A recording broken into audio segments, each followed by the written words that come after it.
با توجه به اینکه برای اولین بار در فروردین سال 1403 مؤدیان محترم مالیاتی مکلف شدند در اجرای ماده 3 قانون تسهیل تکالیف مؤدیان اظهارنامه مالیات بر ارزش افزوده مربوط به دوره چهارم سال 1402 رو در قالب ماده 3 قانون تسهیل تکالیف مؤدیان جهت اجرای قانون پایانه فروشگاهی با فرآیند جدید تسلیم سازمان مالیاتی کنند.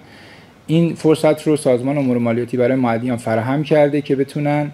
اظهارنامه مالیات بر ارزش افزودهشون رو با درج اطلاعات فروش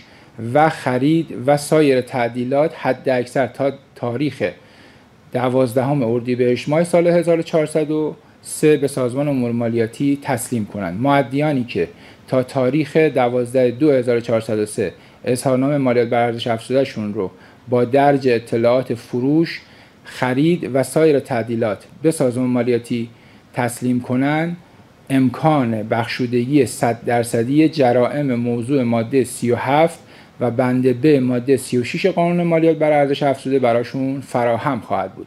اما نکته بسیار مهمی که باید مؤدیان در جریان قرار بگیرن اینه که سازمان امور مالیاتی در اجرای ماده 3 قانون تسهیل تکالیف مؤدیان مکلفه که اطلاعات سامانه مؤدیان رو به اظهارنامه‌های پیش‌فرض منتقل کنه.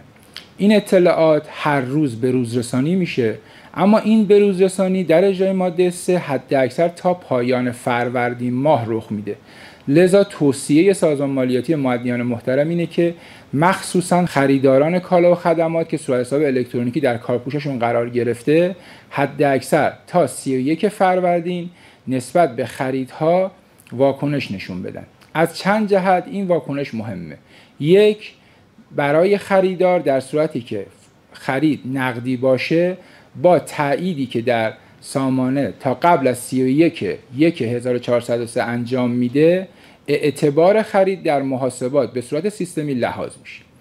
در خصوص فروش‌های نسیه وقتی که خریداران حداکثر تا 31/1 خرید نسیه رو تأیید میکنن، مالیات بر ارزش افزوده فروشی که در سامانه برای فروشنده لحاظ شده به صورت سیستمی چون که نسیه فروش تأیید میشه از محاسبات کسر میشه.